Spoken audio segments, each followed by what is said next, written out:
Lideramos el camino de la opinión pública y buscamos que la cultura del debate alcance consensos y soluciones a los problemas de nuestro país.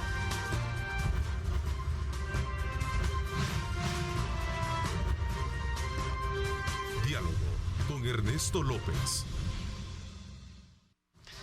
¿Qué tal? Muy buenos días, amigos televidentes. Gracias por estar en sintonía de Cadena Megavisión AM este diálogo. Ernesto López continúa de vacaciones. Luis Amayo, a quien les saluda, estará acompañándoles este día. Mañana vuelve Ernesto, para quienes ya estaban preguntando, así que vuelve a este panel habitual. En este 15 de noviembre tenemos en la primera parte, ya está con nosotros nuestro invitado Rodolfo Andragués, y es que vamos a estar hablando de Bitcoin, criptomonedas, blockchain y todo lo que tiene que ver con las criptodivisas. Él es máster en administración de empresas y también experto en inversión de activos digitales, a quien le damos desde ya la más cordial bienvenida. Así que, Rodolfo, bienvenido. Muchísimas gracias. Buenos días. Por invitarme. Muchísimas gracias. ¿Desde cuándo acá en El Salvador? Desde el 2 de noviembre. Argentino, ¿verdad? Argentina. Perfecto, y está acá con un motivo especial que más adelante vamos a ir conociendo, porque este es un tema que El Salvador se puso en el ojo del mundo a través de ser el primer país el pasado 7 de septiembre en adoptar el Bitcoin como moneda de curso legal. Pero tras esto han surgido miles de preguntas, y para eso también hay que hablar con expertos sobre el tema, para ir conociendo desde cero, porque esto es lo que queremos hacer. También nuestra misión es informar, educar y poner en perspectiva las diferentes opciones que hay en el mercado. Por eso quiero iniciar con esto: ¿qué son los bitcoins? ¿Cómo funciona? ¿Cuál es el origen de una criptomoneda como esta, que ahora es la más importante en el mundo? A ver, básicamente la idea y el origen que está por detrás es que no sea una moneda emitida por el Estado. Es como si fuera el dólar, como si fuera inclusive el oro, o sea, es como una moneda tradicional, solo que al no ser emitida por el Estado no depende, ¿sí?, de la confianza en dicho Estado de que mantenga su política monetaria, por ejemplo, ¿sí? Siempre digo, bueno, el caso de Estados Unidos, por suerte nos dio, para los bitcoiners, por suerte nos dio un ejemplo de lo que significa una manipulación de la política monetaria para todo el mundo. En Argentina lo veníamos manipulando sistemáticamente. Estados Unidos el último año, últimos 2 años, imprimió el 40% del dinero que se había impreso hasta esta fecha. Sí. Entonces, en Bitcoin no se puede, o sea, es escaso, digital, transferible, infalsificable, todas las condiciones de una buena moneda, pero su emisión está matemática y estadísticamente definida. No hay un humano que puede decidir cambio las condiciones. Y eso le da un grado de certeza y de confianza sobre la emisión, ¿sí?, que no lo tiene justamente ninguna moneda. Y el mundo empezó a reconocer eso, y el mundo de inversores, de empresas, de estados, bancos centrales, empezaron a entender y empezar a participar de eso. A ver, se dio un auge después nació ya por 2008, 2009 esta criptomoneda, pero luego de esto se dio un auge en la solicitud de este activo. ¿Cómo ha sido el crecimiento desde ese momento de Bitcoin a este 2021? No fue sin altas y bajas. Claramente todo el mundo sabe que el Bitcoin es una moneda que tiene sus importantes fluctuaciones. Que las fluctuaciones, para los que operan y hacen compra-venta, está bueno, porque es como la bolsa. Uno no quiere que se quede quietito el activo. Pero esto se fue dando a raíz de que, al ser cualquier cosa, para que tenga valor, tiene que ser confiable, tiene que tener confianza atrás. Y hay un proceso desde que nace a que va avanzando, que va demostrando cuán confiable es, ¿no? Que no sea hackeable. Bueno, es una duda. Y pues ya van 13 años y uno ya empieza a entender, no hay nada para hackear en Bitcoin. Si no hay una cosa hackeable que podría hacer modificar la emisión monetaria, por ejemplo. O por ejemplo, fui superando situaciones de qué pasaría si un gobierno lo prohibiera. Bueno, entonces cada vez que empezaban a surgir estas dudas que podía tener el Bitcoin fue demostrando ser resiliente, ¿no? O sea, ser que este tema o este otro tema no le afecta. Entonces, en el interín es como una construcción de confianza. Y a medida que más se confía, más valor tiene. Ya 13 años después, digo, hay un grado. A ver, la gente en este tema de la confianza, al final es una moneda de cambio, como el dólar como el euro, como el oro, decíamos, pero esta moneda está digital. Sí. Este tema de la confianza en lo digital, ¿cómo ha ido botando los mitos? Bueno, este es casi una de las primeras cosas importantes. Cuando uno entra en Bitcoin, se deconstruye y reconstruye. Sí, porque no tengo nada físico. Hay un montón, o sea, muchísimos preceptos, ¿sí? que uno da por válidos y que son los sobre los cuales uno deposita su confianza, como por ejemplo lo tiene que hacer un banco central. Digo, es algo que hasta que no empezás a profundizar por qué tiene más valor que no lo haga un banco central, a que sí lo haga un banco central o que no lo haga esto te suena raro. Entonces, claramente es un proceso de aprendizaje, es un proceso de ir entendiendo que las cosas que a mí me daban valor o que me daban confianza son justamente las cosas erradas que nos mantienen en el pasado y no las que en realidad hacen a lo que una moneda fuera confiable. Entonces, por ejemplo, el caso de lo digital, cuando uno empieza a profundizar sobre esto, lo primero que se da cuenta es que el dinero es digital. Sí. Los dólares, que nosotros decimos, bueno, el dólar lo veo o el euro lo veo, ¿sí? La realidad es que no. El 95% del dinero es digital. El 95% del dinero es un saldo en una tarjeta bancaria, es un saldo en una cuenta. ¿Y cuál es la diferencia? Dice, sí, bueno, pero voy al banco, lo saco y lo veo como billete. Entonces es una falacia, una sensación de que es un billete. Si todos fueran al banco a sacarlo, no existe ese billete. No hay billetes para todos. Entonces, el dinero ya es digital. La otra gran importancia de esto es que Bitcoin no es simplemente dinero digital, sino que en el caso del banco, cuando uno está acostumbrado a decir, sí, pero yo tengo mi tarjeta de crédito, pueden bloquearme la cuenta.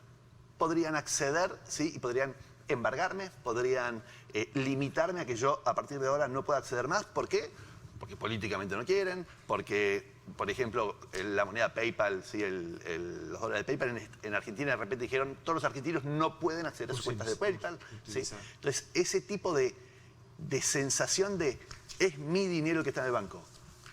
Cuando te das cuenta que te hacen un corralito y no puedes ir a sacar el dinero, decir, pero si es mi dinero, pensabas que era tu dinero. Es un numerito, un saldo en un banco digital, ¿sí? Y solo si te dan acceso es tu dinero. En la normalidad no nos preocupa, pero con Bitcoin esto se destruye. Directamente la sensación de propiedad de dinero en Bitcoin, ¿sí? Es diametralmente diferente. No hay forma de que alguien te prohíba acceder a tu saldo de Bitcoin, no hay forma de que alguien te pueda embargar tu cuenta de Bitcoin, no hay forma de que alguien pueda evitar que vos tengas acceso de alguna forma a esas unidades, siempre y cuando aprendas a guardar esos bitcoins que en forma correcta, eficiente, ¿sí? En billeteras particulares, etc. Entonces, es todo un proceso de aprendizaje y de desentender el dinero y empezar a entender dónde se construye valor en las cosas y a algún punto darse cuenta, después de un tiempito, darse cuenta que el dinero, el criptodinero, ¿sí? Es el sistema monetario más confiable y persistente que puede existir. A ver, llega a ese momento en que le doy el valor que tiene, como usuario digo, estos son mis satoshis, esto es mi Bitcoin, esto es lo que tengo, pero ¿qué pasa con las transacciones? Se conoce que son transparentes y hasta pseudoanónimas porque tenemos un código como una cuenta bancaria, podría ser el símil. ¿Son confiables estas transacciones y cómo el sistema se encarga de que estas así lo sean? De vuelta, lo primero que uno empieza a entender es la diferencia entre base de datos y blockchain. O sea, base de datos quiere decir un registro digital donde se guarda informaciones. Yo voy a usar el ejemplo del banco, pobrecito, no quiero pegarles a los bancos, simplemente es para hacer la comparativa cuando uno conoce, ¿no? Entonces, en el banco yo te mando dinero a vos, ¿sí? Y queda un saldo modificado en un Excel, en una base de datos, de que mi numerito es distinto que el tuyo. Pero alguien podría editar, el dueño del banco, si quisiera, podría entrar y modificar eso, así como me ponen 0 de repente en una cuenta. Yo tenía dinero, ahora me aparece 0. Entonces es un registro digital. En Bitcoin, cuando yo te hago una transacción a vos, ¿sí? Hay una red de unas, creo que es casi 100 veces el poder de cómputo de Google, para dimensionarlo. O sea, es un monstruo. Monstruo, una red que es un monstruo, ¿sí? que es la que se asegura de validar que esa transacción no la haya hecho nadie más antes, o sea, que no se pueda duplicar el dinero, ¿sí?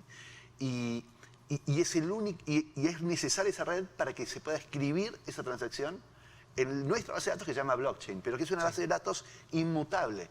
Nadie podría decir que si una base de datos dice 10 Bitcoin o 1000 satoshis, lo que vos quieras, ¿sí? Que de repente diga 0 sin que el dueño de esos 10.000 bitcoins o satoshis los haya movido a otro lado. Entonces, es una base de datos inmutable. Es a diferencia de básicamente eso, o sea, no se puede modificar, entonces tiene cuándo se creó, quién lo creó, y nunca más ese dato puede ser modificado. Y todos los de la red pueden validar esa transacción. Y esta red inmensa, de más de 100.000 nodos, o sea, 100.000 computadoras que repiten esta base de datos, ¿sí? Son los que validan que esa transacción fuera válida. O sea, fuera válida. ¿Qué quiere decir esto? Que si yo mandé un Bitcoin de acá para allá, cuando yo me entere que yo soy una computadora que tiene también una copia de esta base de datos, diga, a ver si esta persona tenía un Bitcoin antes. Sí. Ah, bueno, entonces asiento que lo movió para otro lado. O sea, como que hay un sistema de autovalidación en la red que es distinto a que alguien venga y libremente pueda modificar un numerito. Hay muchas dudas en torno también a la diferencia entre la moneda volátil o la inestabilidad del Bitcoin con el tipo de... Se ha mencionado que el Bitcoin es inmune a la inflación como tal. ¿Cómo poder diferenciar esto?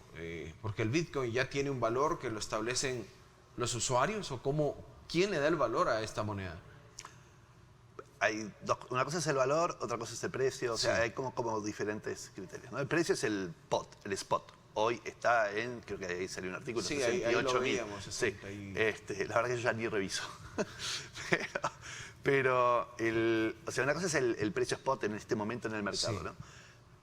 Pero para que esté en 68, quiere decir que alguien, ¿sí?, decide comprarlo en 68 y que alguien decide venderlo en 68. Por lo cual, el que lo compra en 68, para él el valor de la moneda es mucho mayor que 68. ¿Sí? Sí. Y el que decide venderlo, ¿sí?, está pensando en este momento, por algunas X razones propias, ¿sí?, que ese es el precio en el cual ese activo sí cumplió su valor. Entonces, la realidad es que cuando vos hablas de inflación, ¿sí?, las monedas que tienen inflación y qué sé yo, no es que es un activo contra la inflación. Lo que pasa es que es un sistema monetario que no se puede imprimir libremente. Y si consideramos la inflación como la impresión como base de la inflación, ¿sí?, claramente eso no lo puede hacer. Hoy, con un índice de precios, ¿sí?, de la comida, por ejemplo, con un 6% de inflación en Estados Unidos, el Bitcoin se convierte casi en el resguardo contra esa inflación. Así como el dólar en Argentina es el resguardo contra la inflación del peso, el Bitcoin en el mundo empezó a ser el resguardo contra la inflación del dólar. ¿Sí? Algo tiene que ser un buen resguardo contra la inflación de otros activos. Hay muchas dudas en torno, en El Salvador así surgió la seguridad y las estafas. Ya hablamos un poco de la seguridad en torno a la red, pero fuera de esta red se han dado muchas estafas. ¿Cómo la comunidad de Bitcoiners está combatiendo esto y cuál es el mensaje principal a los usuarios iniciales en que no caigan en este tipo de juegos? Hay una charla específica en la conferencia justamente que es cómo evitar las estafas o cómo no caer en las estafas.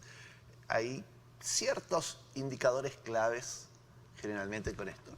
Primero, que te ofrezcan una renta. Que te digan, invertí en esto, que es mejor que Bitcoin, o lo que digo.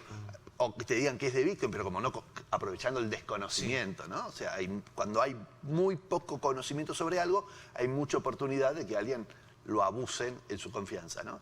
Pero si te ofrecen una renta mensual, semanal, si el amigo de esta persona también le fue muy bien y tenía el 18, todos los meses le pagan, o te pidieron poner un mínimo de 500 para hacer cobre, 1000 para hacer platinum, o te dicen, ponés, además te vamos a estar formando en trading, y digo, todas estas cosas siempre huelen y se ven y terminan como estafas, ¿sí? En Bitcoin nadie te dice, poneme tanto para hacer tal categoría de tal cosa y tener una renta del tanto por ciento.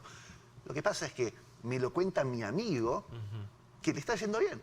Le está yendo bien y él metió 1.000, ¿sí? Y le empezó a rendir 700 y encima se trae otro amigo, le devuelven 200, ¿sí? De esos 1.000 que puso. Entonces es una red, es muchísimas esquemas piramidales, no Bitcoin. Estafas alrededor del desconocimiento que hay en criptomonedas, ¿sí? Afuera de la red.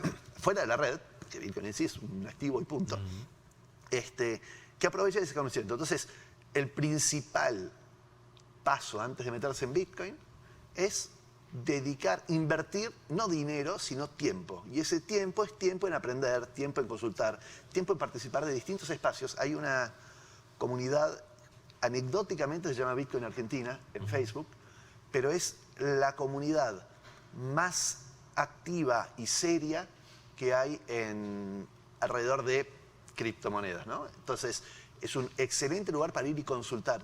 Me ofrecieron tal programa, Bitcoin Club, Bitcoin Gold, no sé, distintas cosas que encima le ponen Bitcoin en el medio.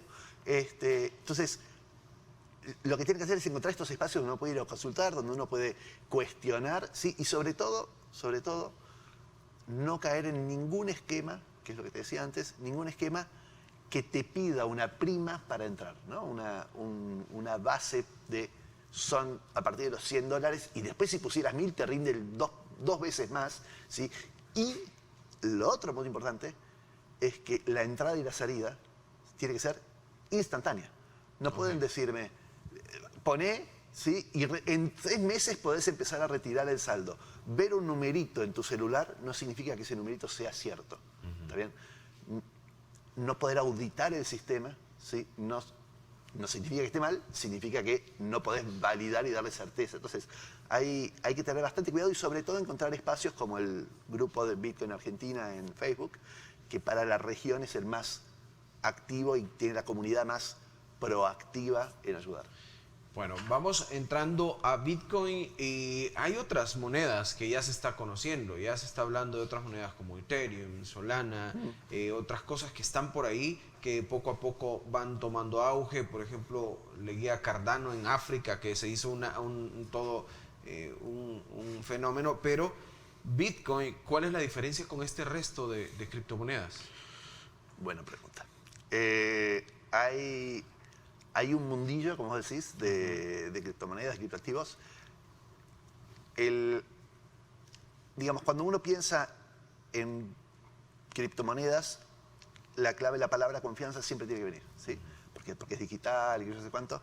Y es lo que más le cuesta a la gente entender. Pero si es de confiar, entonces... Y lo físico cree que no es algo en lo que se confía, ¿no? Pero bueno, hay toda una desconstrucción y reconstrucción. Entonces, cuando comparás criptomonedas, también tenés que poner la palabra confianza en el medio y decir, bueno, ¿cuál es más confiable y cuál no? Entonces tenés que empezar a entender qué es, ya no comparado con el dinero, sino comparado con los criptoactivos, qué es lo que hace a un criptoactivo confiable versus otro. Sí. Te voy a dar simplemente algunos ejemplos. Yo no soy muy de seguir a todas las demás, pero por ejemplo en Ethereum, ¿sí? Bitcoin no tiene una cabeza central, no es una fundación que dice, bueno, vamos a cambiar esto, vamos por este lado, ¿no? Hay una comunidad de decenas de miles, cientos de miles de programadores, ¿sí? Que van definiendo hacia dónde evoluciona o no Bitcoin y nosotros votamos si queremos o no que eso suceda, el usuario final, ¿sí? En Ethereum hay una Fundación Ethereum, ¿sí?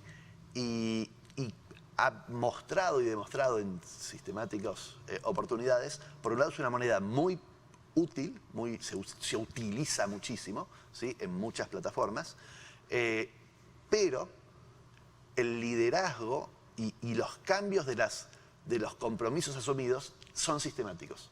Entonces de repente te dicen, bueno, así se generan estas unidades a partir de X tiempo, con el Ethereum 2.0 o 3.0, en vez de hacerlo a través de minería, vamos a hacerlo a través de... Entonces, está bien, pero me vas cambiando las reglas porque tenés el liderazgo para cambiar reglas unilateralmente, ¿sí? O al menos con un poder, digamos, de intervención muy fuerte. Entonces, en Ethereum uno no puede confiar en que lo que van a hacer mañana sea similar a lo de hoy. Cardano, o sea, ADA, Solana, que yo no sé cuánto, sí, también son fundaciones que tienen un poder de control sobre la moneda muy grande. Y por otro lado, aunque vos podés decir, che, pero esta se está moviendo, está subiendo el precio, entonces debe ser, no es que es confiable, es que el mercado también especula con bueno, esta puede ser la próxima tal o la próxima cual. Pero no significa que en el corto o mediano plazo no sea adulterada esa confianza que depositaron los usuarios. En Bitcoin no hay nadie que te la pueda adulterar, porque no hay nadie que pueda liderar el proceso de cambio. Y es que hablábamos antes de entrar al aire, que incluso ahora ya se habla hasta de tokens para videojuegos. O sea, ya es una moneda que está dando muchísimo crecimiento en torno a esto. Y voy a ese tema porque esto nos lleva a la hiperconectividad que ha tenido toda esta criptodivisa, todo el mundo de las criptos, y cómo un país como El Salvador, aterrizo el tema en nuestro país, da ventajas estar en el mundo de las criptos. ¿Cuáles son las ventajas y las desventajas que podrían tener la adopción de esta moneda como de curso legal? La primera tiene que ver con esto que acabas de contar en el gaming. ¿Sí? Hiperconectados. Perdóname que voy a volver a usar la palabra confianza. ¿Sí? La confianza está en el medio de cualquier cosa. En cualquier relación humana, ¿sí?, se basa en la confianza. Y Bitcoin es una tecnología transversal, va a empezar a tocar cada una de las áreas de esta tecnología porque le da confianza al mundo digital, que el mundo es cada vez más digital. ¿Sí? Nos vemos acá, pero el mundo es más digital. Entonces, ese mundillo digital le faltaba una red que pudiera dar confianza a las cosas que suceden en ese mundo. El dinero de un jueguito, ¿sí?, es de vuelta un numerito en un celular que dice que tengo 17 y si quieren mañana me lo sacan, ¿sí?, porque desaparece. Cuando ese dinero pasa a ser criptográfico, tokenizado y qué sé yo, ¿sí?, yo puedo tener propiedad de ese dinero independientemente del juego. Entonces hay un grado de confianza en que ese saldo que fui acumulando, ¿sí?, lo puedo utilizar inclusive fuera de ese juego, ¿sí?, como por ejemplo si me va pagando Satoshi, si me va pagando pequeñas unidades de Bitcoin. ¿Está bien? Entonces, yo gano eso y me lo saco del juego, me puedo ir a otro lado y hiperconectado, como decir, me voy a otra plataforma y traigo ese dinero. ¿Está bien? Entonces, esto empieza a dar hay gente que vive, literalmente hoy, que vive de jugar. ¿Sí? Y Axie Infinity, hay una charla justamente sobre ese tema también. Bueno, una charla sobre cada tema casi. En la conferencia, que es NFT y Gaming, ¿está bien? Y la verdad es que hace sentido, porque vos estuviste dedicando tiempo a producir algo y quieres que ese producto que hice acá lo pueda usar también en otro lado. Bueno, esto empieza a ser una realidad, se puede jugar y ganar dinero. Sí, viene esta conectividad y decía la adopción del Bitcoin, las ventajas que tiene para El Salvador o algunas desventajas. Como sí, tal. Y perdóname, ahí me había perdido en esa parte, pero cuando justamente te comentaba lo del gaming, es que la principal ventaja es empezar a estar en esa movida digital. Esto es así. O sea, no les trajeron Bitcoin, les abrieron la puerta a lo que esto representa, a que los chicos empiecen a pensar que hay una posibilidad, ¿sí?, en desarrollar soluciones tecnológicas que aprovechen esta tecnología, que aprovechen la descentralización, aprovechen la blockchain. Digo, a empezar a poder estar en este mundillo me abre a todo un escenario futuro, ¿sí?, de desarrollo de soluciones que pueden empezar a suceder desde El Salvador. Hay proyectos de desarrollar academias, inclusive promovidas, entiendo, por el gobierno, o sea, academias de blockchain, academias de empezar a entender qué más nos abre esta tecnología. Entonces, si uno se queda, justamente la conferencia es Bitcoin, más allá del precio, del archivo, de las leyes, de la política, digo, ¿por qué Bitcoin? Si uno se queda solo en que Bitcoin es una moneda y es precio, ¿sí?, y está mirando, ay, 67, 68, ay, qué triste, 55, 84. Entonces, esa es una mirada, y la otra es, esta tecnología a qué nos abre. Y ustedes van a tener 5 millones de personas que ahora están con la conciencia en que existe Bitcoin. Con el tiempo van a estar con la conciencia de que es mucho más que dinero, ¿sí? Con el tiempo los chicos van a estar con la conciencia de que hay mucho más para hacer que simplemente especular. A ver, en El Salvador hay mucho interés de buena parte de la población, pero hay poca información sobre el tema. Y en el mundo de criptos, esto ha sucedido desde su inicio. Es siempre así. A ver, en Bitcoin, al no ser empresa, ¿sí? No tiene una campaña de marketing. No hay alguien haciendo marketing de Bitcoin, ¿sí? Y anecdóticamente, el mayor marketing de Bitcoin es el precio. Va subiendo y entra un montón de gente nueva que por no quedarse afuera, se llama FOMO, Fear of Missing Out. ¿Sí? Por FOMO entra y entonces está en 20 y entra, y después baja el precio y se quieren matar porque pensaron que esto subía ad eterno, ¿no? ¿Qué pasa con esta gente? De repente entró, pero no entiende de Bitcoin. No entiende por qué importante es el futuro. Entonces, al no entender, se asusta, ¿sí?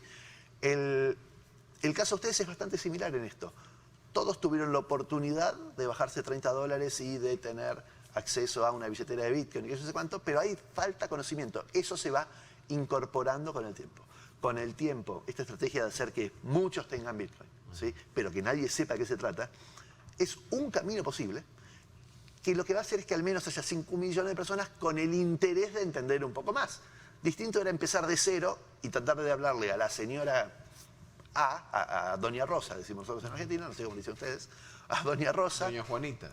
A Doña Juanita, querer explicarle sobre ello y decir, ¿de qué me viene a hablar usted, hijo? Entonces, acá no, acá, ahora si te quiero hablar de Bitcoin, dices, eso sí, me gustaría entender un poco más, porque tuve la oportunidad de tener contacto. Entonces, esto va a empezar a llegar. Nos venimos de repente nosotros, yo vine porque sí, porque se me cantó, a venir a hacer una conferencia, ¿sí? Grande acá en El Salvador y a traer estos miles de personas que vienen. Entonces, el camino inicial fue hacer que todos entiendan, que todos sepan que existe. Y ahora va a venir el camino de que todos empiecen a aprender. El gran desafío es querer entender por qué Bitcoin más allá del precio. Porque otros van a decir, no importa, no me expliques nada. Yo sé que puse 1.000 o $10 y ahora tengo 12. Ya está, ya entendí que es Bitcoin. Es una cosita que pongo, invierto y justamente no es eso. Es muchísimo más que eso. La ventaja para El Salvador, entonces, viéndolo rápido, es estar antes que el resto. Claramente. O sea, esa es una de las grandes ventajas. Y entiendan esto, todos estamos antes que el resto. Todos.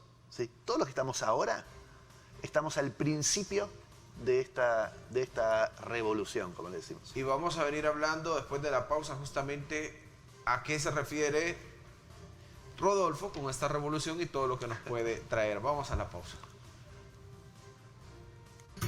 Es momento de hacer una parada inteligente. Pasa por un Starmart de Texaco. Texaco con Tecron. Libera tu potencial. Presenta. Momento exacto para hacer una parada inteligente. Pasa por un Starmart de Texaco. Texaco con Tecron, libera tu potencial. Nos lleva hasta la carretera panamericana a la altura de Los Chorros. Los de la derecha de su pantalla son los que vienen en ascenso hacia el centro de nuestro país. Los que vienen en ascenso hacia Santa Tecla, 3 carriles. Ahí está habilitado ya el carril reversible, el de la izquierda únicamente de descenso hacia el occidente del país. Ingresan por Santa Tecla para llegar a San Salvador. Así se mueve el tráfico, 7 en punto. Volvemos a breve. Es momento de hacer una parada inteligente. Pasa por un Starmart de Texaco. Texaco con Tecron. Libera tu potencial. Presentó.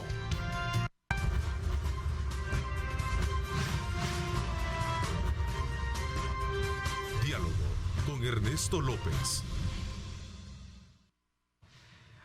Gracias y continuamos con más. Estamos hablando sobre Bitcoin y todo lo que puede traer a nuestro país, ventajas y desventajas. Nos decía, estamos con Rodolfo Andaines, que es un experto, inversionista también en estos activos digitales y que está en El Salvador por un motivo especial que ya vamos a ahondar en ello.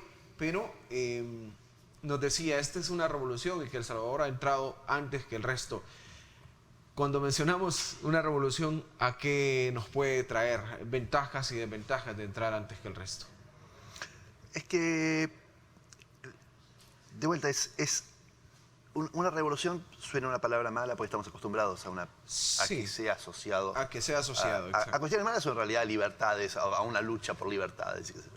Pero revolución significa cambio, ¿no? O sea, es revolver, es que algo que está en un estado cómodo, ¿sí? se revuelve. Sí. Y de alguna forma esta revolución tiene que ver con redefinir modelos de confianza, redefinir otros aspectos de la vida, ¿sí? Donde la confianza estaba centralizada en algo, en un organismo central, como es lo normal, ¿no? Nos damos cuenta, el banco es confianza depositada en un organismo central, el Banco Central es una confianza en un organismo central. Bueno, esto no solo en la moneda, pero empieza a impactar en distintas órdenes de la vida, esta construcción de este cambio de cómo depositar confianza, ya no en un ente central, sino en una red descentralizada de confianza. Suena complejo, pero la realidad es que tiene muchísimas aristas, va a tocar muchísimas áreas de la vida y va a empezar a construir muchísimo valor individual. Por ejemplo, hoy ustedes estaban discutiendo sobre el NIT, si se junta con el DUI y qué sé yo, sí. y siguen siendo modelos centralizados de identidad, por ejemplo, ¿sí? Yo soy te muestro mi DUI, ¿sí? Pero podría falsificar el DUI. Digo, y no sabés bien si eso es así o no, es un papelito, yo te lo muestro, parece bien, ¿sí? Pero tiene escuchado miles de casos donde se imprimen nuevos documentos. Pero es centralizada y la termino depositando, aunque me la da una institución, esa identidad, termino depositando en un pequeño papelito, incomprobable rápidamente si es válido o no. En esta tecnología, por ejemplo, tenés identidades descentralizadas, ¿sí? Y podrías ir construyendo identidad diciendo, yo soy Rodolfo. Y te lo digo yo, y cuando me presento, hola Rodolfo, decís, ok. Pero podría rápidamente demostrarte con mi celular, ¿sí? Que también el banco H dijo que yo era Rodolfo. Y que también la universidad entregó un título a mí que decía que yo era Rodolfo. Y también y entonces esa identidad centralizada, que antes me la decía gobierno, vos sos Rodolfo, empieza a construirse de forma descentralizada, donde te puedo demostrar instantáneamente, ¿sí? Que todos estos players validaron que yo me llamo Rodolfo. Entonces, no entendemos todavía qué significa eso. Como tenés dinero que es programable ahora. ¿Qué significa? ¿Qué puedo hacer con eso? Yo no estoy acostumbrado a que exista dinero programable. No estoy acostumbrado a que exista una identidad descentralizada. No estoy acostumbrado a que el dinero en el jueguito fuera... Pero cuando empezás a entender que eso es una realidad, los que crean sobre esto empiezan a generar un mundo distinto, una revolución, un cambio en la forma de hacer las cosas. Entonces, eso es A ver, se cuestionó a través del mundo de los bitcoiners por qué un país lo adoptaba como moneda de curso legal cuando la filosofía era ser justamente descentralizados y que los gobiernos no tocaran esta criptomoneda. ¿Cómo se vio desde los bitcoiners? Bitcoin no tiene... no es que tiene una filosofía. Los que están en Bitcoin pueden querer o no algo, opinar sobre pero eso no es Bitcoin. Bitcoin es una tecnología. Sí. No tiene corazón, no tiene idea. Es una tecnología y es lo que es. Entonces, el objetivo a largo plazo que persigue Bitcoin, no porque lo persigue Bitcoin, es una tecnología, punto, no tiene ni objetivos, no tiene mente, ¿está bien? Pero el camino que le queda a un sistema monetario que es mejor que los demás sistemas es ir absorbiéndolos, ¿sí? Es ir siendo la mejor reserva de valor, ¿está bien? Entonces, ¿y por qué? Porque vos te sacás de encima el dinero que pierde valor y te guardás el que preserva valor. Entonces, no nos sorprende a nadie, le sorprende que algún país lo defina como moneda legal. Y además, aunque parece muy grande el cambio, ¿sí? En todo el mundo es legal, o casi todo el mundo. Creo que hay 3 países que dicen que no hables de Bitcoin, Bolivia, entre ellos, ¿sí?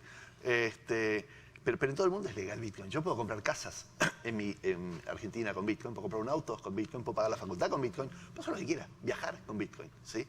Es legal usarlo, lo cual no quiere decir que sea moneda legal, ¿sí? Lo que tiene la gran ventaja, lo que han hecho ustedes al convirtiéndolo en moneda legal, es que yo ahora puedo tener una empresa, ¿sí?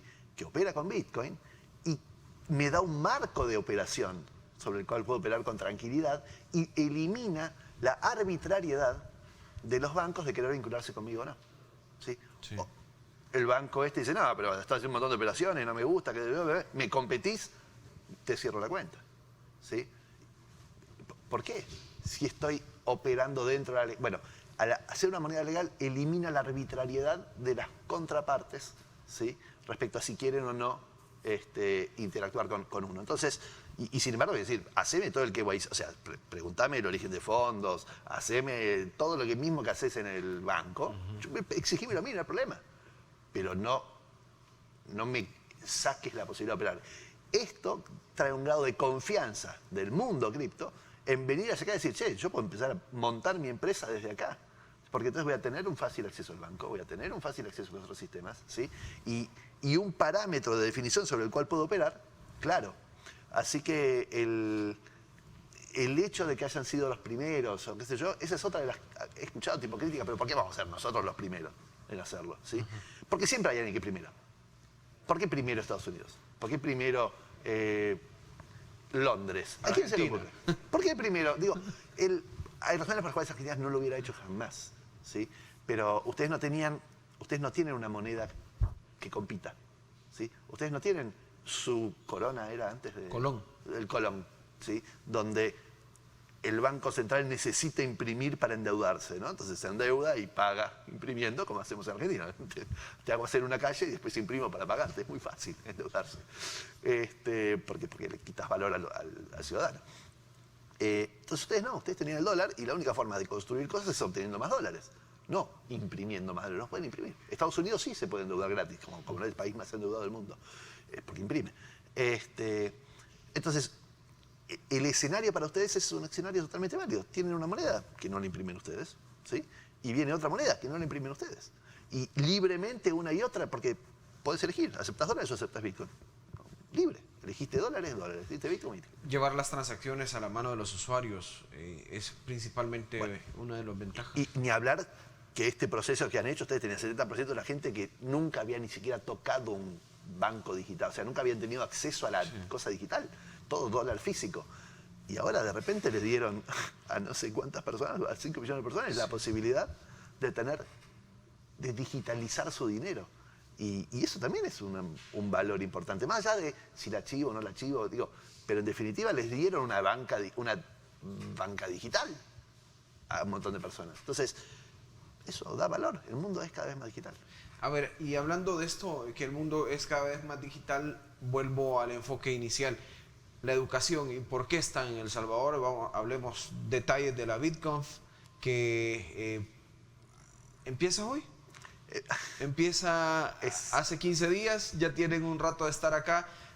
¿De qué se trata esta conferencia latinoamericana, la más importante que han dicho que se ha generado y que se va a hacer la sede acá en nuestro país? A ver, en realidad lo que empieza hoy es la semana Bitcoin, la Bitcoin Week, ¿sí?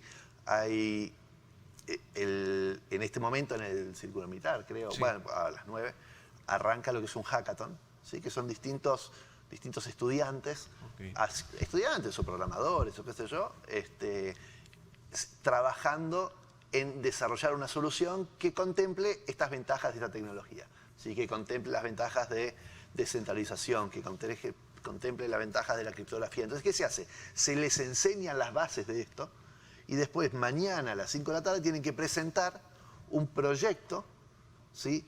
Programado que resuelva alguna problemática que ellos eligieran. No sé, en casa, por ejemplo, va a haber unos chicos que van a presentar un proyecto que hicieron para reciclaje de botellas, ¿sí? Y que te entrega tokens, te entrega, ¿sí? Activos que después los puedes cargar en el archivo wallet. Eso lo vi en Filipinas, hay un enfoque similar. Entonces, hay, en definitiva, lo importante es enseñarles las bases de la tecnología para que se pongan a crear ideas y soluciones. Y esta es una cosa que te vienen a dejar acá. Venimos a dejar un acceso a la demanda laboral, una de las más grandes que hay. Programación en blockchain, de las demandas más grandes y encima mejores pagas del mundo. Entonces, queríamos venir a dejar eso. Eso es lunes y martes. Claro que hay una oportunidad. Lunes y martes. Después, el martes a la par, martes y miércoles, arranca una conferencia que se llama Adopting Bitcoin. Mucho más foco técnico, mucho más foco de la gente internacional que venga y vea. O sea, una conferencia que podría haber sido acá o en otra parte del mundo, ¿sí? Porque tiene que ver más con una tecnología, con Adopting, Lightning, Bitcoin, qué sé yo. Nosotros el miércoles, además, ahí sí ya empieza la BitConf como tal, que es esta conferencia latinoamericana, la más grande, la más importante de la región. Es la más antigua del mundo encima, la BitConf. ¿Desde cuándo están? Desde el año 2013. Hay varias que arrancaron en ese año, pero no persistieron en el tiempo, ¿no? Y nosotros venimos haciendo esta conferencia, moviéndola de país a país, ¿sí? Siempre con foco en Latinoamérica para hacerles creer que pueden ser líderes, lo que hizo El Salvador, ser líder, ¿sí? O sea, hacerles creer que pueden ser líderes, pero dándoles a conocer el potencial de Bitcoin hacia adelante. Y entonces, la BitConf lo que va a tener es, este miércoles, la posibilidad de registrarse gratis. Entra a la BitConf y dice, ticket gratuito, ¿está bien? Registrarse gratis y participar de charlas. Hay 8 o 9 charlas básicas, introductorias sobre por qué Bitcoin, el potencial, por qué da soberanía individual, diferentes tipos de billeteras, me estabas preguntando fuera del aire, sí, tipos de billeteras, bueno, una base de conocimiento sobre Bitcoin y encima 3-4 horas de pregunta abierta al público. Okay. Sentarse y me dice, pero ¿cuál es la diferencia entre esta y esta? Bueno, pregúntame, vení, preguntá, aproveché que hay 50 chicos vestidos de naranja. Sí, que te pueden responder sí, que han estado adelante de nosotros por conocer. Muchísimo tiempo ya que estamos. Hay muchos que están desde el 2013, 2014, 2015, 2016. Digo, mucho tiempo ya como para poder ayudar al que recién arranca, ¿sí? Pero sobre todo, o sea, el problema es que muchos van a ir con la expectativa de quiero averiguar sobre cosas del archivo. No tenemos idea, no vamos a estar hablando de archivo. Vamos a estar hablando de Bitcoin más allá del archivo, Bitcoin más allá de lo político, Bitcoin más allá. ¿Está bien? Eso es el miércoles, abierto, gratuito, y encima terminamos con recitales a la noche. O sea, vale la pena, es un lindo lugar. Sí, a ver, en el país, en esta misma mesa, he tenido una representante de la Asociación Nacional de la Empresa Privada, que esta semana recién pasada, decía que las operaciones en Bitcoin únicamente están representando el 1% de sus empresas. ¿Cómo analizar esto luego de un par de meses de adopción de la criptomoneda? ¿Sí ha sido el comportamiento cuando la gente empieza a conocer esto en Bitcoin y lo empieza a utilizar? Es razonable que sea menos del 1%. ¿Sí? Es hasta esperable que sea menos del 1%. Y uno debería preguntarse hasta por qué operaría con Bitcoin. Si vos tenés, de vuelta, el activo más valioso y escaso del mundo, no te lo querés sacar de encima. ¿Por qué te voy a pagar con acciones de Google? No te pago con dólares. Si las acciones de Google tengo la visión de que hacia adelante se aprecia. ¿Está bien? Entonces, Bitcoin es una opción de pago, no es que es la prioridad de pago. La gente naturalmente no optaría por pagar con Bitcoin. Lo que tenés que tener es la posibilidad de recibir Bitcoin como pago. No. Y otra pregunta que podría hacer mismo a la NEP o qué sé yo. ¿Cuántas veces hay descuentos, ¿sí?, para pagar con tarjeta de crédito? ¿Cuántas veces hay descuentos para pago en efectivo? ¿Cuántos de estos han hecho ya descuentos para pagar con Bitcoin? Es como, no, encima que te acepto Bitcoin, te voy a hacer descuento. Pero obvio, si no me haces descuento, ¿sí?, ¿por qué voy a gastar el activo más valioso para pagarte? Entonces, hasta que la banca, la empresa, que yo, no entienda que lo que tiene que hacer es preferir Bitcoin versus el otro sistema, claramente el bitcoiner no va a preferir a la empresa o no va a preferir dárselos. ¿Por qué me voy a sacar el activo que estoy reservando? Bitcoin es para hacer valor. Los ámbitos donde más impacto va a tener es donde uno consume su reserva de valor. Educación para el futuro, sí, ahorro para mis hijos, ahorro para una casa, ahorro para un auto. Esos ámbitos sí tienen mucha potencialidad. A ver, hay una encuesta que me llamó la atención, la encuesta realizada por la Universidad de El Salvador, sobre un rechazo amplio, hay que mencionar, del Bitcoin entre la comunidad universitaria. Pero hay datos que quiero leerles. Le preguntaron a los usuarios, a los encuestados, en qué utilizaron el bono del archivo, que eran $30. El 34% dijo que los va a usar para fines de inversión. Hay otro 27% que dice que lo gastó en cualquier otra cosa, en fines de ocio. Pero ya 34% de estos jóvenes dicen, yo mejor me lo reservo y lo dejo ahí, lo dejo para invertir. Otros lo utilizaron para la compra de alimentos y un mínimo para el consumo, únicamente para invertir. Ahí están los datos en pantalla. ¿Cómo poco a poco ir cambiándole este paradigma se intenta hacer a través de los bitcoiners, se intenta que la gente pueda ingresar a este mundo. Es difícil de entender por qué un bitcoiner quiere ayudar a otro a ser bitcoiner. Sí, totalmente. Es como que algo debe haber, algo, totalmente. Por alguna razón me querés meter en este mundillo. ¿De qué me estás queriendo convencer, no? Cuando eso se destruye, cuando uno realmente empezó a entender y se da cuenta que, pucha, esto realmente es un sistema monetario disruptivo. Esto realmente me empodera como individuo. Realmente el dinero que ahora tengo en Bitcoin es dinero que solo yo tengo acceso. Y uno quiere contagiar al resto. Uno quiere contarle al resto, ¿sí?, de esto. Yo empecé en el año 2011, pero desde el 2013 llevo fundados 15 proyectos sin fines de lucro, ¿sí? Dono mi tiempo para ayudar a otros a entender. Es decir, ¿por qué? ¿Qué gano? Nada. Hacemos esta conferencia sin fines de lucro, 100% gratuita, ¿sí?, para que venga la gente. No le pedimos un centavo al Estado, ¿sí?, porque queremos ayudar a entender, porque buscamos un mundo mejor. Esto es lo que hace el Bitcoin, el que ya cree y entiende y descubrió que las cosas son distintas a las que estaba acostumbrado. Querés ayudar a otros a entender. Y después, en el camino quedan un montón que todavía no entienden, que lo gastan. Y está bien, ¿por qué no lo van a gastar? Le dieron plata. No hiciste un esfuerzo para obtenerlo, no te duele gastarlo, ¿sí? Es lógico. Otros que ya escucharon un poquitito y dicen, bueno, pruebo, ahorro. Bueno, perfecto. Hay que dedicar tiempo a entender. Y esa dedicación es un esfuerzo. No todo el mundo lo quiere hacer. Perfecto. Rodolfo, gracias por la visita y por la invitación también a esta conferencia. Muchísimas gracias. Y al gracias. final es la educación. Sí, www.labitconf.com, todos, sí, ahí entrar para probar. www.labitconf.com. Perfecto. Y con eso llegamos al final del primer bloque del programa. No nos cambien minutos. Viene también un funcionario del gobierno, viene el ministro de Agricultura, con quien vamos a conversar también sobre la nueva adopción de la ley de la caficultura y qué ha pasado en torno a esto, que se ha recién aprobado en la Asamblea Legislativa. Vamos a la pausa, en breve volvemos con más.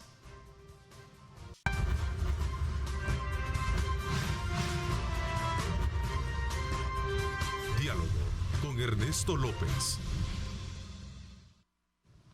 Gracias por estar ahí. Continuamos con más. El Salvador la semana recién pasada sufrió un incremento en la cifra de homicidios, algo que fue un tema de análisis y debate en el programa especial acá en Diálogo con Ernesto López. Sangrienta. O sea que el plan territorial, ¿quién lo tiene? ¿Quién tiene el control del territorio nacional? Realmente lo tienen las pandillas, ¿verdad? Toda la plata que le ha dado al gobierno para el control territorial, pues solo fue propaganda, solo fue para usarla en propaganda, porque la realidad es lo que estamos viviendo ahora. ¿Qué estamos viviendo? Lo que estamos viviendo es un problema entre las pandillas y el gobierno. Algo ha pasado ahí. Ahí hay algo que todavía no lo logramos saber a ciencia cierta. Sabemos los resultados, ya sabremos el fondo de la cuestión. Pero ¿qué es lo que pasó? Se rompió el pacto, las maras quieren cosas que el gobierno no puede dar. Es el problema de extraditar a los pandilleros estos que está solicitando Estados Unidos, o qué es, pero que hay un problema grave del Estado con esta gente, lo hay. Veamos, esta es una versión, yo podría decirte que hay como 5 versiones que están circulando en relación a por qué ha habido esta alza de homicidios. Esta es una respuesta, lo de abrir las válvulas, es una respuesta, ¿qué quiere decir abrir las válvulas? Quiere decir en la jerga, ¿no?, pandilleril, que es como una autorización que han recibido las dos pandillas para iniciar, digamos, una jornada de ajusticiamiento, ya sea entre pandillas, ya sea hacia el interior de la pandilla, o ya sea con personas que las pandillas tienen vínculos, ya sea con extorsión, ya sea con negocios. Entonces esto les permite estas 4 posibilidades es lo de abrir las válvulas, ¿no? Entonces, y esta es una respuesta que surge ya en los últimos días.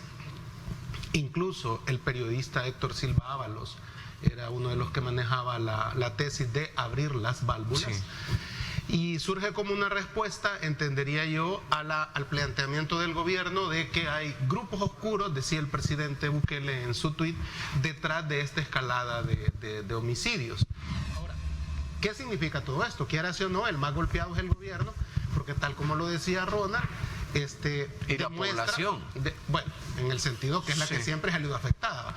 Pero en el caso del gobierno, la imagen del gobierno de esta escalada de homicidios demuestra que el plan control territorial no ha tenido o no tiene el control sobre los territorios como se había venido diciendo. Por lo tanto, quizás el más interesado en que esto se aclare, si es que hay fuerzas oscuras detrás, como el mismo presidente Bukele lo ha dicho, teniendo el OIE, la policía, la fiscalía, deberían de presentar a estos grupos de interés que están detrás de esta alzada de homicidios y procesarlos, porque solo decirlo y no proceder a investigarlo es caer en el mismo juego que antes tenía AREN y el FMLN, que se culpaban de que el uno y el otro estaba detrás de las alzas de homicidios. ¿Cómo se analiza lo que está ocurriendo? Que nos ha llevado nuevamente a cifras del miércoles, repito, 22 homicidios.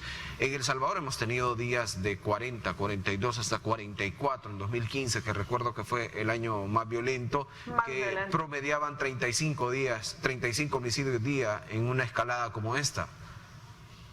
Sí, yo siempre he insistido que este problema, al ser un problema estructural que se dejó avanzar desde incluso época de la guerra, y ha venido creciendo y grave, fortaleciéndose con los diferentes actores gubernamentales que hemos tenido, no se va, es decir, lo que destruimos en más de 30 años no lo vamos a poder corregir en 2 años ni en 1, y con esto tampoco estoy defendiendo a nadie, nada más estoy poniendo hechos ciertos sobre la mesa, y es que ahora a este gobierno le corresponde tratar con todo esto que hemos arrastrado por años y darle una solución, o por lo menos sentar los cimientos para darle una solución, porque en este mismo escenario, en ocasiones anteriores, yo he advertido qué vamos a hacer con estos grupos. No podemos estar en guerra permanente, en planes permanentes, sin darle una solución al problema de fondo, estructural, porque al final viene un gobierno, viene otro gobierno,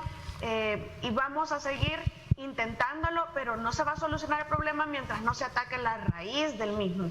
Me parece que hay un aspecto bien importante que se debe tener en cuenta, y es que aquí nosotros estamos haciendo un análisis político de los actores políticos, pero se nos están olvidando que detrás de todo esto hay víctimas y hay familiares de las víctimas que son los que están esperando resultados, y a eso quiero llegar yo. Hay que tener o debemos fomentar una cultura de empatía, una cultura que si las personas que están a cargo, porque por ejemplo vamos a hablar del caso del ministro de Seguridad, a mí me parece una persona muy preparada, pero que está confundiendo el rol de ministro de Seguridad con el rol que tuvo en el pasado de fiscal. Hay que hacer lo que uno ha aprendido a hacer, tiene que saber comunicarlo, porque a veces no se sabe comunicar. Y la forma en la que se comunica definitivamente es muy importante. Estos casos son bastante delicados, son bastante sensibles. Sí, es lamentable que esta situación se esté dando, sin embargo creo que el despliegue que se ha hecho por parte del gobierno en estos días ha estado dando resultado. Se nota claramente que es un mensaje, ¿verdad?, de las pandillas al gobierno. Bueno, ahí está un breve resumen de lo que ocurrió el viernes en el programa especial. En torno a esto, ya el presidente Nayib Bukele dijo que ha parado esta ola de homicidios en nuestro país, pero vamos a ir a una pausa comercial. Al volver, volvemos a hablar sobre el nuevo Instituto Salvadoreño del Café, lo recién aprobado en la Asamblea Legislativa, y está con nosotros el ministro de Agricultura, con quien venimos hablando. Una vez más llega Coaspae Innova 2021. Participa y gana. Por depósitos a plazo de $10,000 recibe un cupón para la rifa de una camioneta Mercedes-Benz GLB 200. Coaspae DRL, tu familia financiera. Gracias por continuar con nosotros. Adquiere tu crédito en vivienda en Coaspae DRL, tu familia financiera. Tu casa es una necesidad de familia. Llama al PBX 2205-4800 o visita cualquiera de las 6 agencias. También puedes escribir al WhatsApp 6062-3064. Coaspae TRL. Continuamos con más y ya está con nosotros el ministro de Agricultura y Ganadería, David Martínez, a quien recibo.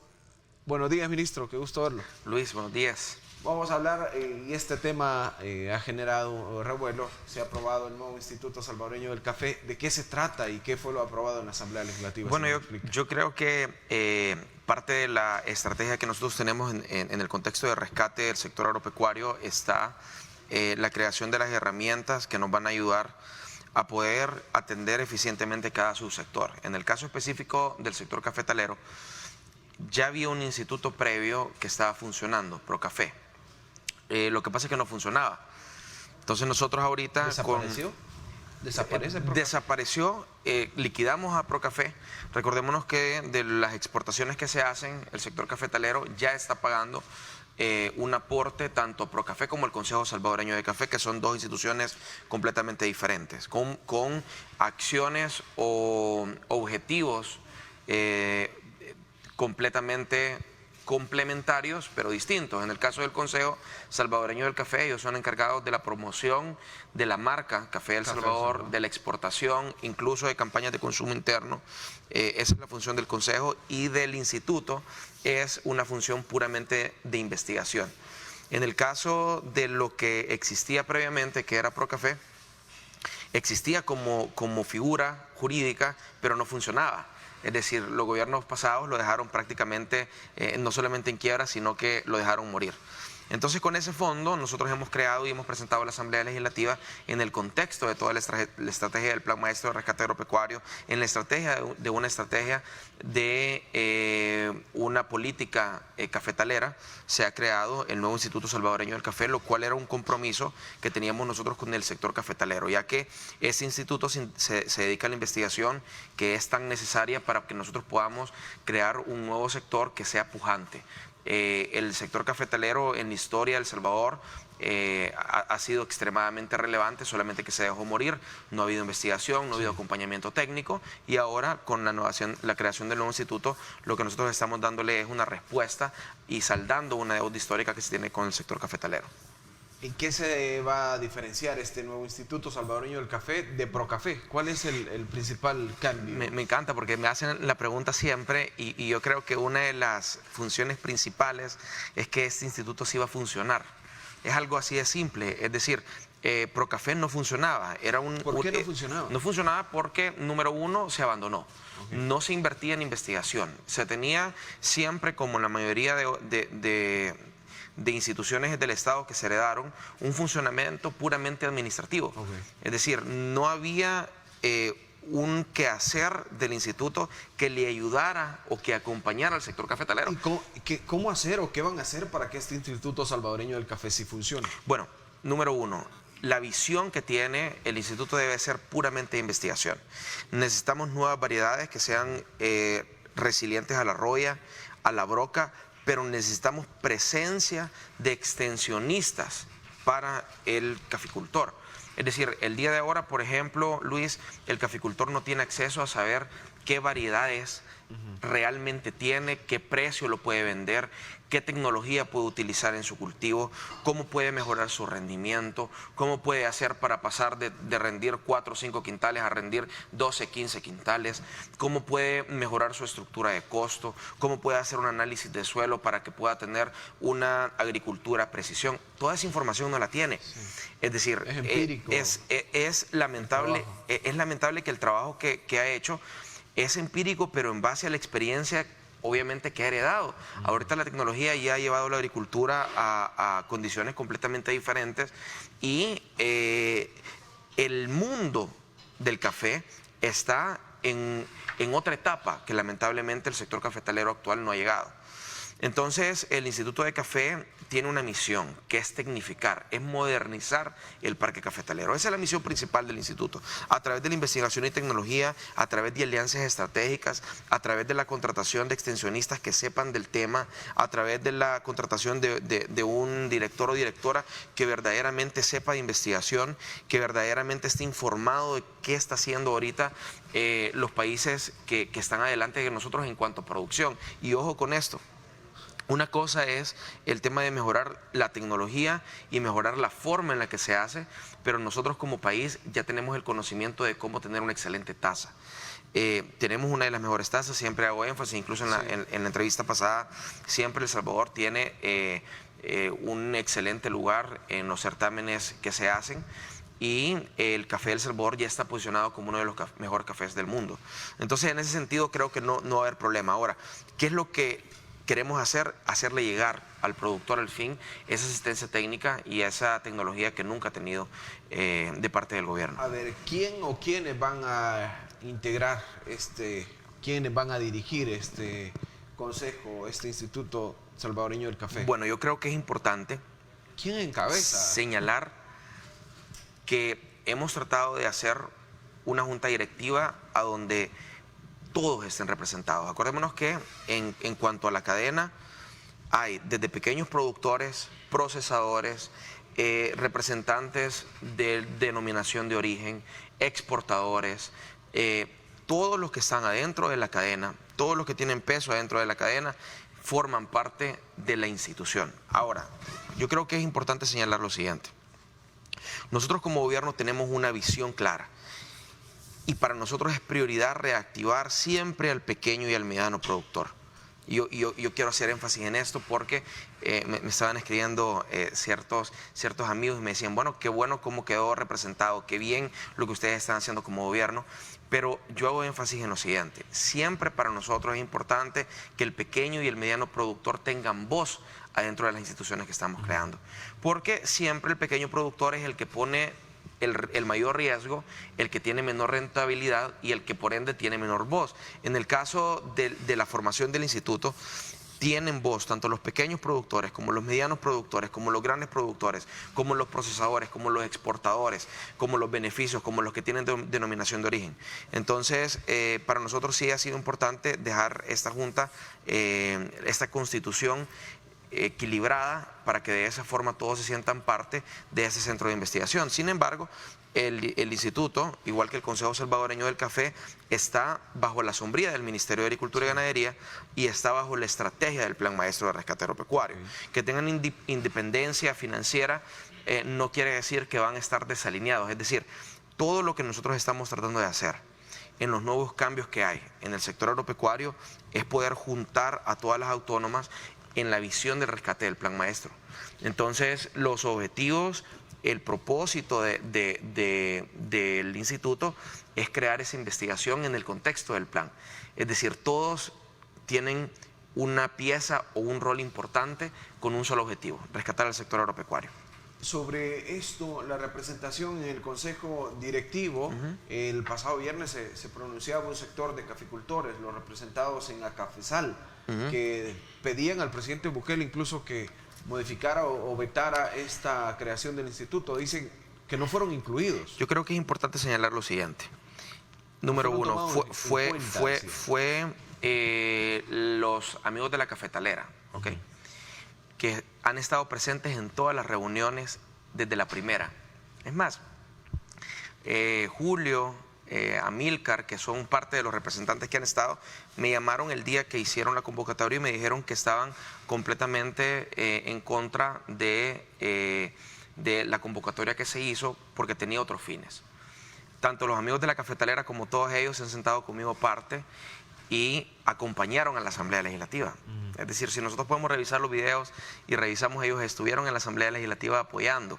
Ahora, cada quien, y yo no hablaría en representación de la cafetalera lo que se hizo, sino que quizás las personas que estaban ahí, que eran muy pocos, estaban hablando a título personal, pero no creo que sea la voz del sector. Yo recibí más, me atrevo a decir, más de 45 llamadas ese mismo día de pequeños productores, de medianos productores, que están complacidos con todo el trabajo que nosotros estamos haciendo. Creo que el sector cafetalero es uno de los sectores que más apoyo ha tenido de parte del Ministerio de Agricultura y Ganadería, y no es que los otros sectores no van a tener apoyo. Es que en cuanto a la estrategia que nosotros habíamos armado, habíamos creado una calendarización. Y sí, quiero hacer énfasis, Luis, en que ellos fueron muy enfáticos, y digo, las bases de la cafetalera fueron muy enfáticos en que teníamos y que tenemos actualmente todo el apoyo de ellos. Ahora, que hay personas que van a tener otros fines políticos en el momento de poder dar manifestaciones, tienen todo su derecho, ¿verdad? Pero ellos están abiertos. Incluso el día de mañana hay una convocatoria en la tarde, van a estar presentes ellos, porque estamos ahorita haciendo un plan de rescate financiero y vamos a invertir 15 millones de dólares este mes al sector cafetalero en rescatar ciertas cooperativas que ellos mismos van a proponer. Así que yo creo que esta gremial también ha estado por invitada. supuesto, desde el día 1. Y no solamente invitadas, sino que estuvieron presentes en la Asamblea Legislativa cuando se presentó la pieza el martes. El discurso fue que no habían sido escuchados ni tomados en cuenta para la conformación del Consejo. Sí, no, totalmente. José Amílcar Vega, por ejemplo, estuve hablando con él el jueves y me manifestó el apoyo. Y si ustedes revisan las redes sociales del Ministerio de Agricultura y Ganadería, es de las personas que más apoyo nos ha dado y yo creo que de los más participativos, no solamente apoyo, sino que de los más participativos en todas las reuniones que nosotros tenemos. Y para mí, particularmente como ministro de Agricultura y Ganadería, y ellos lo saben, el despacho es un despacho abierto y que tiene y prioriza constantemente al pequeño y al mediano productor. Así que incluso mañana voy a estar reunido con ellos para poder afinar detalles acerca de esta calendarización que te digo de rescate, y han sido tomados y son tomados en cuenta, ¿verdad? Es más, creo que son muy activos en la participación que tienen, eso desde el día 1. Perfecto. Bueno, ahí está la conformación de este nuevo Instituto Salvadoreño del Café, pero para esto también van a necesitar técnicos, van a necesitar personal que trabaje en ello. ¿Dónde se forma? Se lo pregunto al volver de la pausa. Una vez más llega Coaspae Innova 2021. Participa y gana. Por depósitos a plazo de $10,000 recibe un cupón para la rifa de una camioneta Mercedes-Benz GLB 200. Coaspae DRL, tu familia financiera.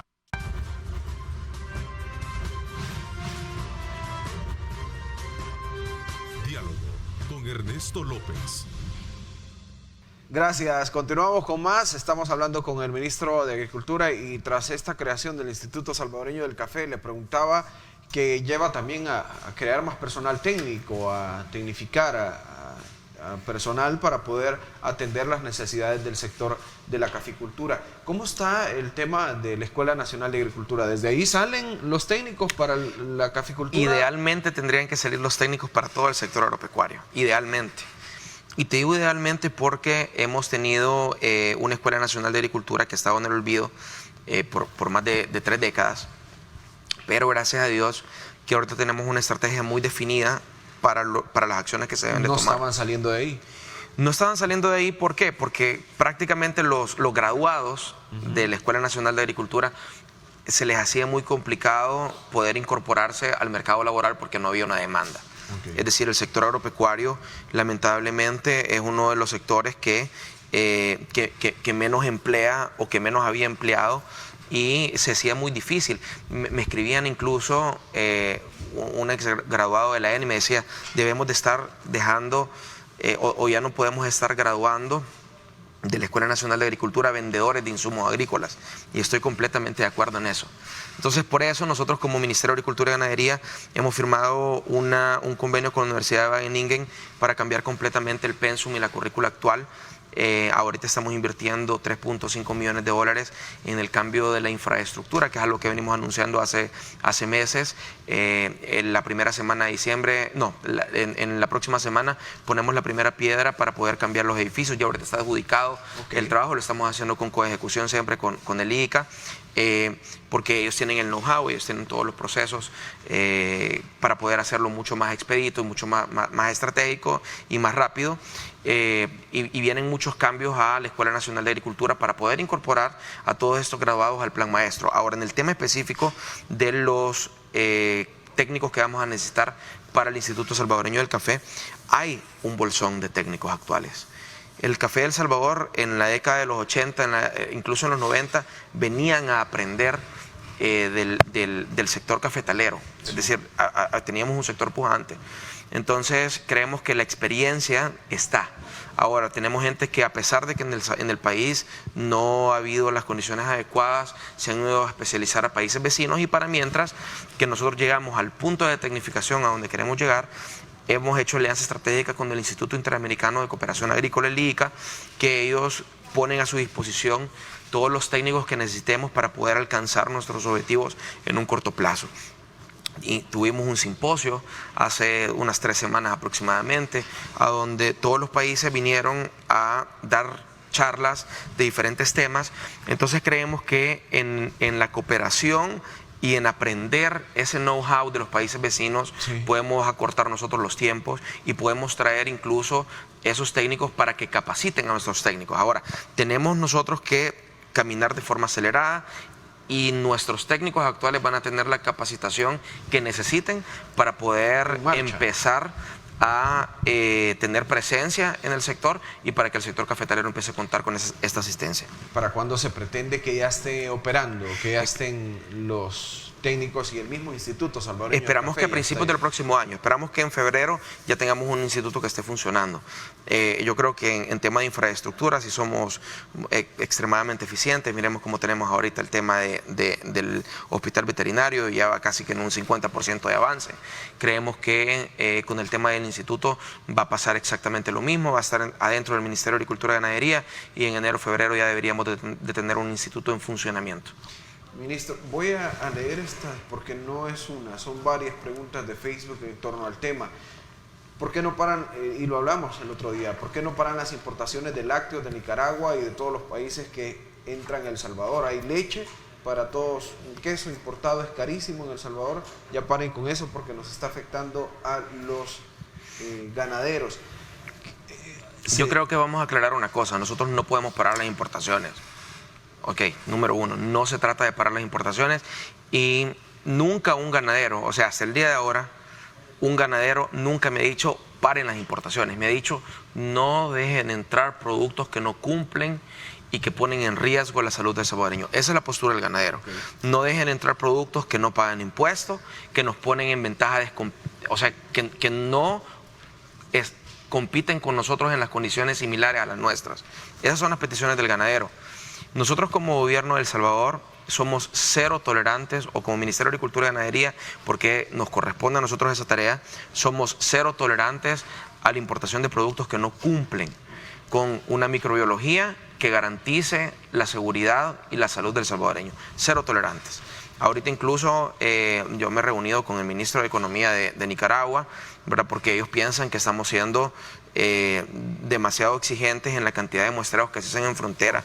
Y yo creo que hay cosas que se pueden negociar, pero la salud del salvadoreño no se puede negociar. ¿Cuándo se hizo esa reunión? La tuvimos el jueves pasado. Hemos creado una mesa de diálogo con ellos para ver de qué forma nosotros, sin entorpecer el comercio, cumplimos con el 100% de la normativa. Es decir, ojo con esto, no es que nosotros estamos siendo más severos, es que estamos cumpliendo la normativa, estamos cumpliendo la ley. Estamos muestreando lo que tenemos que mostrar, estamos mostrando presencia de formalina y de cloro. Hasta el día de ahora, gracias a Dios, no hemos encontrado, pero en el momento que nosotros encontremos formalina y cloro, le cancelamos completamente la licencia a la empresa que mande ese producto. Han denunciado recientemente el viernes, de hecho salió publicado en el diario de hoy, que ganaderos habían denunciado que había sido traído queso a Nicaragua con formalina. Yo estuve con los ganaderos el jueves y el viernes, justamente. Sí. Yo estuve con los ganaderos de Oriente, creo, el día jueves, y con los de Occidente el día viernes. Y, en efecto, ha sido un tema muy anecdótico porque nosotros en frontera, por lo menos los muestreos que hemos hecho en estos 6 meses que yo tengo que estar en el Ministerio de Agricultura y Ganadería, no hemos encontrado.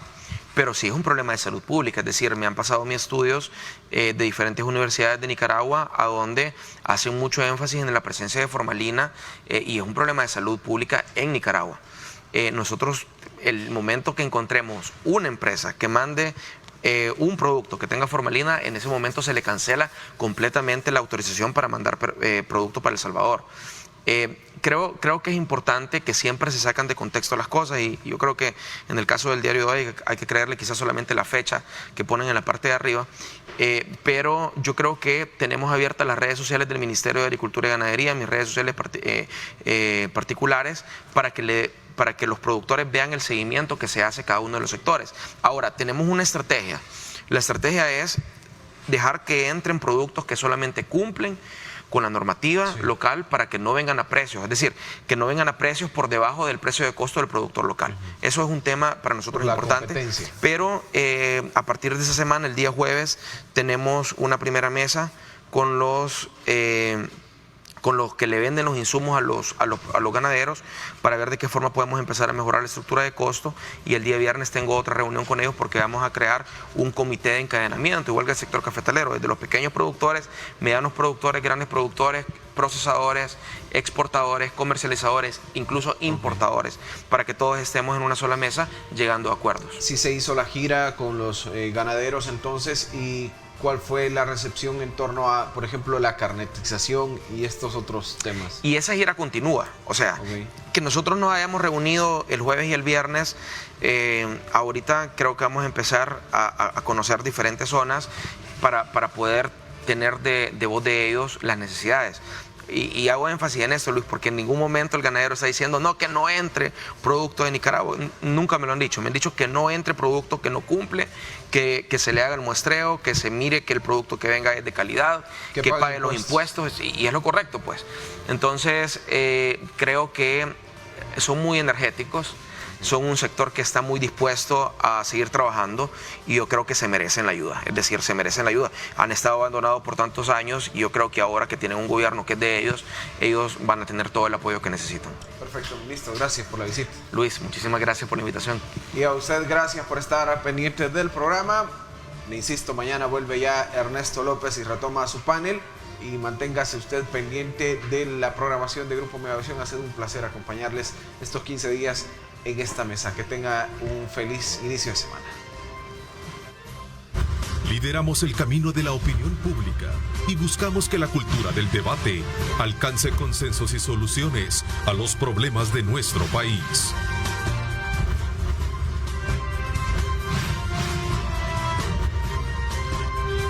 Diálogo con Ernesto López.